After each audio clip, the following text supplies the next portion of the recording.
Hello बच्चों।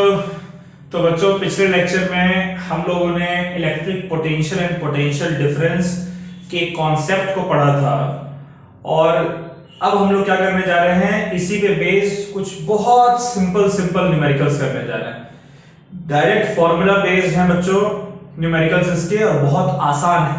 अगर paper में आते हैं तो इसमें तो बिल्कुल भी किसी भी हालत में आपके मार्क्स नहीं कटने चाहिए। ये इतने सिंपल क्वेश्चंस हैं, ज्यादा नहीं, मैं आपको 3-4 क्वेश्चंस करके दिखाऊंगा और उसमें आप समझ जाएंगे कि क्वेश्चंस के बहुत ज्यादा वेरिएशंस इस टॉपिक से नहीं बनते हैं। तो एक सवाल मैंने आपके लिए बोर्ड पे लिख रखा है। क्वेश्चन है, calculate potential difference between two terminal of battery. एक बैटरी है, उसके दो टर्मिनल्स के बीच में पोटेंशियल डिफरेंस कैलकुलेट करना है। If 100 joule of work is required, यानी आपको क्या क्या गिवन है ये हम लोग लिखते चलेंगे। हमें गिवन है कि कितना वर्क करना पड़ रहा है, 100 joule. 100 joule of work is required to transfer 20 coulomb charge, यानी चार्ज कितना दिया बच्चों, 20 coulomb, from one terminal of battery to another.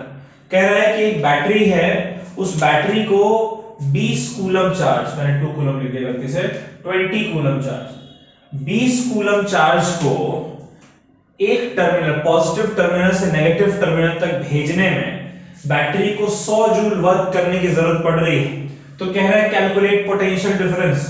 उस केस में आपको क्या फाइंड करना है, you have to find potential difference. Potential difference को हम लोग कैपिटल V सिंबल से रिप्रेजेंट करते हैं बच्चों। अच्छा देखिए, आपको गिवन क्या है, वर्क डन गिवन है, चार्ज गिवन है, पोटेंशियल डिफरेंस फाइंड करने को कह रहा है। तो कौन सा फॉर्मूला हम लोग इस्तेमाल कर लें? फॉर्मूला हमारा हो जाएगा, क्या फॉर्मूला होगा बच्चों हमारा, V is equals to W upon Q होना चाहिए ना। पोटेंशियल डिफरेंस होता है वर्क डन पर यूनिट चार्ज। तो इसमें लिखिए जरा, V is equals to W की जगह कितना आ जाएगा, 100 जूल, और चार्ज की जगह आ जाएगा 20 कूलम। ये हो गया 5 जूल पर कूलम। तो इसलिए पोटेंशियल डिफरेंस कितना हो जाएगा, 5 वोल्ट। क्लियर है बच्चों? ये आ गया आपका आंसर। आसान है सवाल। इसी तरीके के सवाल करने हैं जो फॉर्मूले थे, V is equals to W upon Q, Q की जगह I इंटू T भी लिख सकते हैं, N इंटू E भी लिख सकते हैं। बस यहीं तक आपके सवाल सीमित रहेंगे, इसको आप लोग नोट कर लीजिए। अगला सवाल देखते हैं फिर।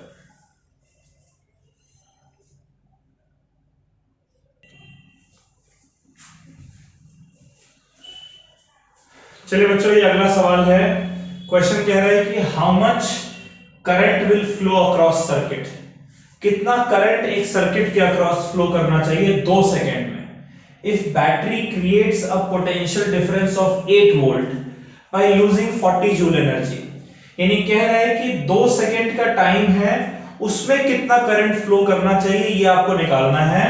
और कह रहा है कि इस दौरान, इस 2 सेकेंड के दौरान बैटरी ने 8 वोल्ट का पोटेंशियल डिफरेंस क्रिएट कर रखा है, और ऐसा करने में उसे उस 2 सेकेंड में 40 जूल एनर्जी यूज करनी पड़ रही है।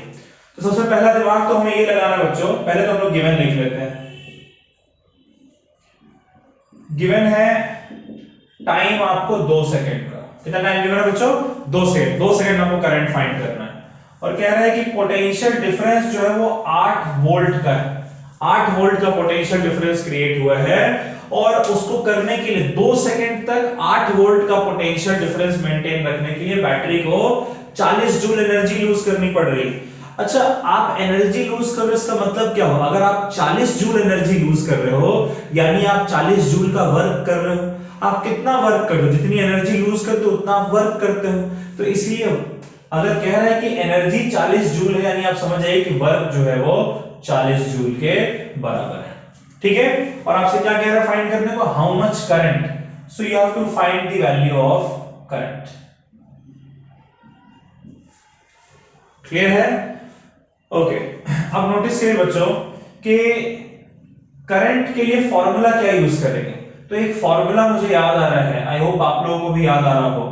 हमने ये लिखा था, W is equals to, sorry, V is equals to W upon I into T। Right, ये फॉर्मूला याद है आपको, V is equals to W upon I into T। अगर मैं I को इधर भेज दूं तो इधर डिनोमिनेटर में था, इधर न्यूमरेटर में चला जाएगा, और v को इधर ले आऊं तो हो जाएगा w अपॉन, इधर न्यूमरेटर में है, इधर डिनोमिनेटर में आ जाएगा v इंटू टी, राइट।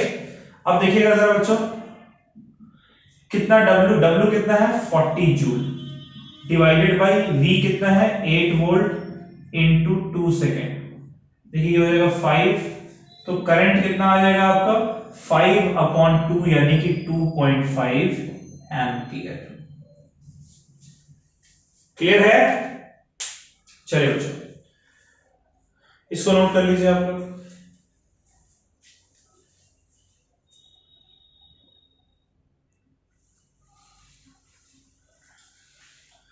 चलिए बच्चों ये अगला सवाल है, क्वेश्चन कह रहा है calculate total number of charge flowing across circuit if 160 joule of work is done by battery to create a potential of 10 volt. यानी कि एक बैटरी है जिसने 160 जूल का वर्क किया है। क्यों वर्क किया है? 10 वोल्ट के पोटेंशियल डिफरेंस को क्रिएट करने के लिए। तो जाहिर सी बात है, देखिए अगर बैटरी ने कुछ वर्क किया है और पोटेंशियल डिफरेंस क्रिएट किया है तो चार्जेस जो वो सर्किट में फ्लो करेंगे, तो हम लोग समझते हैं। सवाल में पूछ रहा है टोटल नंबर ऑफ चार्ज, कितने नंबर ऑफ चार्ज सर्किट में फ्लो करेंगे ये आपको कैलकुलेट करना है। तो पहले जरा हम लोग देख लेते हैं क्या है गिवन है। हमें गिवन है बच्चों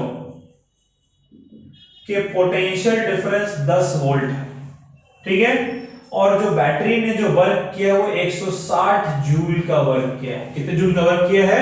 160 जूल का वर्क किया है। आपसे क्या कह रहा है फाइंड करने को? आपसे फाइंड कर रहे हो, कह रहा है टोटल नंबर ऑफ चार्ज। तो नंबर ऑफ चार्ज हम लोग कैसे रिप्रेजेंट करते हैं? स्मॉल n सिंबल से रिप्रेजेंट करते हैं, राइट, नंबर ऑफ चार्ज। इसके लिए कौन सा फॉर्मूला यूज करें? तो वर्क पोटेंशियल डिफरेंस दे रखा है, तो फॉर्मूला हमारे पास है potential difference is equals to work upon n into e, right. q की जगह n ही हमने लिख दिया है। अच्छा n को अगर इधर भेज दे और v को इधर ले आए तो क्या हमारा फॉर्मूला हो जाएगा n is equals to w upon v into e, होगा ना। देखिए क्या हुआ है बच्चों, n को इधर भेज तो मल्टीप्लिकेशन में आ गया, v को इधर लेकर आए तो डिवीजन में आ गया। क्लियर है? चलिए अब जरा इस पे लिखते हैं हम लोग। w की जगह कितना लिखेंगे? 160 डिवाइडेड बाय v की जगह कितना लिखेंगे? 10, और e क्या है? e है चार्ज की वैल्यू। कितनी होती है एक इलेक्ट्रॉन पर चार्ज की value? 1.6 into 10 raised to the power -19, right. अगर मैं डेसिमल हटाऊं तो एक 10 ऊपर हमारा आ जाएगा, ये 10 और ये 10 कैंसिल आउट हो जाएगा बच्चों, और 16 को अगर हम करेंगे तो ये 10 टाइम्स आएगा, राइट, और 10 से -19 ऊपर चला जाएगा तो हो जाएगा 10 raised to the power +19। तो कितना हो गया? नंबर ऑफ चार्जेस कितने हो गए? 10 raised to the power 20 electrons. इतने इलेक्ट्रॉन्स जो बच्चों सर्किट में फ्लो करेंगे। क्लियर है? चलिए इसको नोट कर लीजिए। एक सिंपल सवाल हम लोग और करेंगे, फिर आज का लेक्चर हम लोग खत्म करेंगे।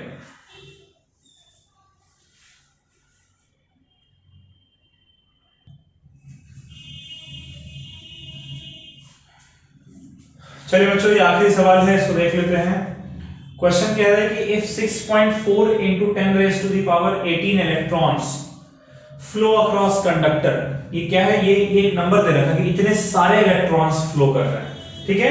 तो इतने सारे electrons flow across conductor when connected to a battery of 5 volt.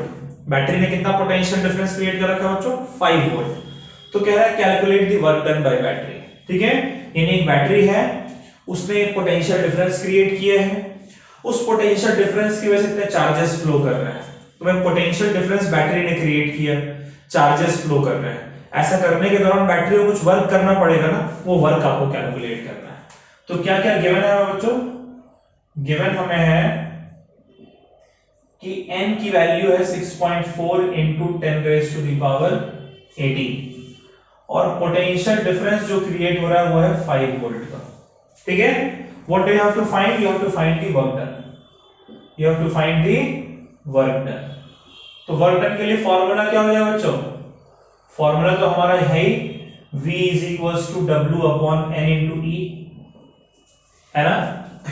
तो यहां से आप लिख सकते हैं W is equals to V into N into E। लिख सकते हैं नहीं लिख सकते हैं? लिख सकते हैं। V कितना हमारा है 5, N कितना है हमारा 6.4 into 10 raise to the power 18, और E की वैल्यू कितनी होती है 1.6 into 10 raise to the power -19, right बच्चों।